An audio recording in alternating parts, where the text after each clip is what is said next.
വളരെ ശക്തമായ ചൂടാണ്. ഫാനിനടിയിലിരിക്കുമ്പോഴും വിയർത്തൊലിക്കുന്ന അത്രയും ശക്തമായ ചൂട് നാം സഹിച്ചുകൊണ്ടിരിക്കുകയാണ്. നാം നമുക്ക് ചുറ്റിലുമുള്ളവരിലേക്ക് ഒന്ന് ചിന്തിച്ചു നോക്കുക. മനുഷ്യർക്കപ്പുറത്ത് ജീവിക്കുന്ന ജീവജാലങ്ങൾ, പക്ഷികൾ, പറവകൾ, അവരൊക്കെ വിശപ്പും ദാഹവുമുണ്ട്. നമുക്കൊരു ഗ്ലാസ് വെള്ളം വേണമെങ്കിൽ എടുത്തു കുടിക്കാം, ചോദിക്കാം. അതിന് നമുക്ക് മാർഗങ്ങളുണ്ട്. എന്നാൽ ഇതൊന്നുമില്ലാത്ത ജീവജാലങ്ങളും നമുക്ക് ചുറ്റിലും ജീവിക്കുന്നുണ്ട്. ഭൂമിയിലുള്ളവരോട് നിങ്ങൾ കരുണ കാണിക്കുക.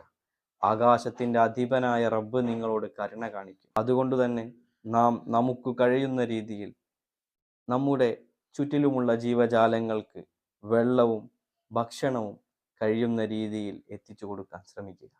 നമ്മുടെ വീടിൻ്റെ മുറ്റത്തൊരു മരമുണ്ടെങ്കിൽ ആ മരത്തിൽ ഒരു പാത്രത്തിൽ അല്പം വെള്ളം വെക്കുക. നമ്മുടെ വീടിൻ്റെ ചുറ്റിലും